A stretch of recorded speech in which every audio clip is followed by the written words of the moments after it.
Allah itu sebaik-baik tempat curhat dan sebaik-baik pemberi solusi.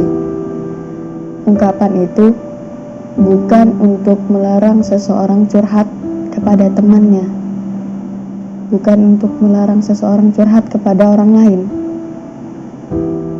Ungkapan itu sebagai peringatan untuk kita semua sebagai manusia yang kadang suka tuman, kadang suka kebablasan, kadang suka lupa. Kita lebih dulu mengadukan masalah kita kepada makhluk daripada kepada Allah Subhanahu wa Ta'ala. Kalau kayak gitu, pastinya kita akan mendapatkan kecewa, bukan mendapatkan solusi. Ya walaupun kadang dapat solusi sih, tapi solusinya bukan yang terbaik untuk kita. Karena apa? Manusia itu fitrahnya memang mengecewakan karena dia terbatas. Kadang ada manusia yang memang jahat, makanya dia nyakitin kita, makanya dia bikin kita kecewa. Tapi kadang juga ada manusia yang sayang banget sama kita, tapi karena dia terbatas, dia buat kita kecewa, dia bikin kita sakit hati, karena dia gak bisa nurutin semua hal yang kita inginkan, walaupun dia sayang banget sama kita. Tapi Allah Maha Kaya, Allah Maha Kuasa, dan Allah Maha Penyayang. Allah menyayangi orang-orang yang kita sayangi lebih dari sayang kita kepada orang itu. Bayangin, kita kayaknya udah sayang banget tuh sama orang, ternyata sayang kita itu masih kalah sama Allah Subhanahu wa Ta'ala. Ya iyalah, Allah itu kan Maha Penyayang. Kalau kita pasti di satu sisi kita masih memikirkan diri kita sendiri. Kenapa sih kok lebih baik curhat kepada Allah daripada makhluk?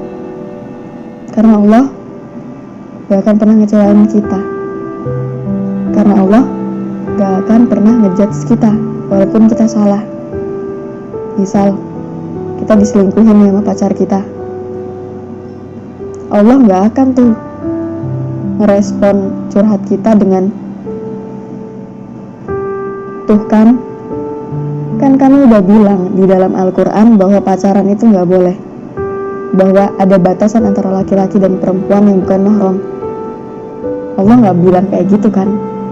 Nah tapi kalau makhluk, apalagi netizen ya, kalau kita ada masalah dikit curhatnya ke sosial media, curhatnya ke story, pasti netizen akan ngerespon, alay banget sih orang gitu, apa-apa dibikin story.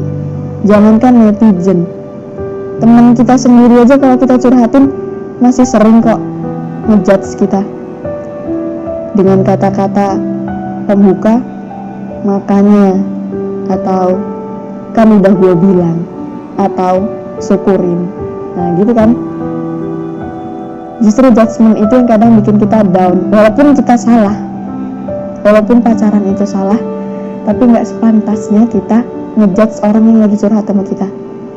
Itu beda, itu nanti. Kalau kita nasihatin itu nanti. Dia curhat, itu butuh pendengar.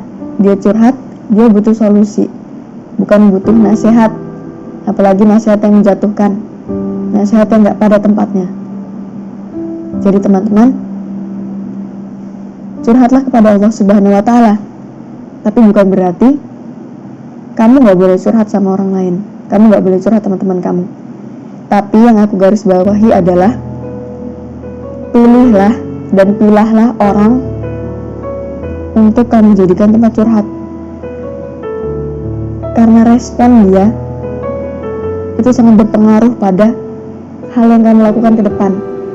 Misal kamu curhat, aku suka nih sama orang, sama cowok, dia ngerespon aku juga sih, tapi dia udah punya pacar, aku harus gimana? Lah kalau temen yang maksudnya apa ya, kurang bijak, dia akan merespon, ya udah tikung aja tikung sebelum janur kuning melengkung, nah ya kan, itu kan jadi masalah ke depannya. Tapi kalau temen yang baik, pasti dia akan memberikan respon, udahlah cari cowok lain aja, dia kan punya orang lain, kamu kalau punya barang, punya sesuatu diambil orang lain kan gak mau, pasti gitu kan ya. Walaupun temen yang kedua ini dalam hatinya, gimana sih pacaran kan gak boleh, nah gitu. Tapi dia tahu kapan harus menasehati, kapan harus mendengarkan, kapan harus menjadi pemberi solusi.